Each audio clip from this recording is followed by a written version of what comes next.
ఏనాడు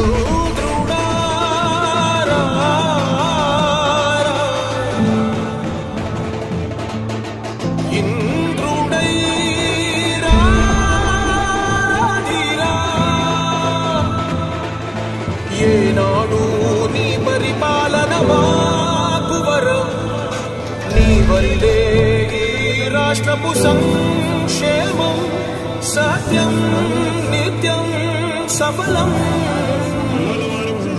జనగణ మంగళదాయకుడా ఘనమగు చరితల నాయకుడా పలుతరములు మము పరిపాలించర స్వామికుడా నవయుగమేధో సైనికుడా సమయము తెలియని సేవకుడా యువన వ్యాంధ్రకు ప్రగతిని చూపర సాధకుడా వైతాళికుడా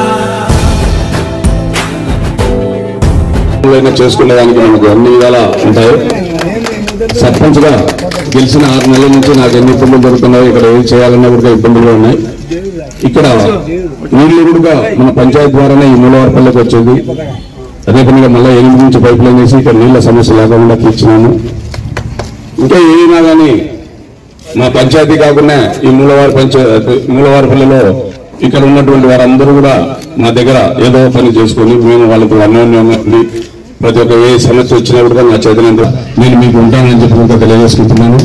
ఏదైనా కానీ రేపు రాబోయే రోజుల్లో 13వ తారీఖున జరగబోయే ఎలక్షన్లలో తెలుగుదేశం పార్టీ తరఫున మన పెద్దాయన రెడ్డి గారికి మంచి మెజార్టీ తెప్పించి సైకిల్ గుర్తుపై వేసి బాగా అందరూ కూడా మీరే కాదు పక్కన ఈ ఊర్లో ఉన్న వాళ్ళు దాన్ని ఎక్కువ వస్తాయని నాకు తెలుసు.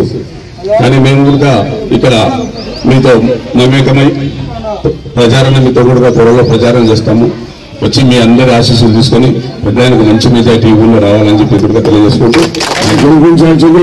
కోరుతూ మన జగన్మోహన్ రెడ్డి చెల్లెలు షర్మిల మా ఉన్న ఓటని చెప్తాంది. విన్నారా మీరు? ఎందుకు దుర్మార్గుడు మా అన్న ఓటేయద్దు. ఈ రాష్ట్రంలో పరిపాలన అంతా కుంటుపడిపోయింది. విపరీతంగా లక్షల కోట్ల రూపాయలు సంపాదించుకునేవాడికి పరిమితమైనాడు. కాబట్టి మీరు మా అన్న ఓటేయద్దని చెప్తాంది. సొంత చెల్లెలు చెప్తాంది అన్నమాట. సొంత ముఖ్యమంత్రి వెంటనే ఈ షర్మిలను వాళ్ళ అమ్మ తన చెల్లెలు కాబట్టి వాళ్ళ తండ్రి సంపాదనలో వాటా వేయాలని నేను గొడవ ఎన్నో దూరంగా పెట్టారు. అభివృద్ధి పనులను రాష్ట్రాన్ని నడిపించిన చంద్రబాబు నాయుడు గారికి ఓటేసేదానికి మీరందరూ తెలుగుదేశం పార్టీలో చేరుకుని మీకు అందరికీ హృదయపూర్వకంగా తెలుగుదేశం పార్టీకి స్వాగతం అనుకుంటున్నాను.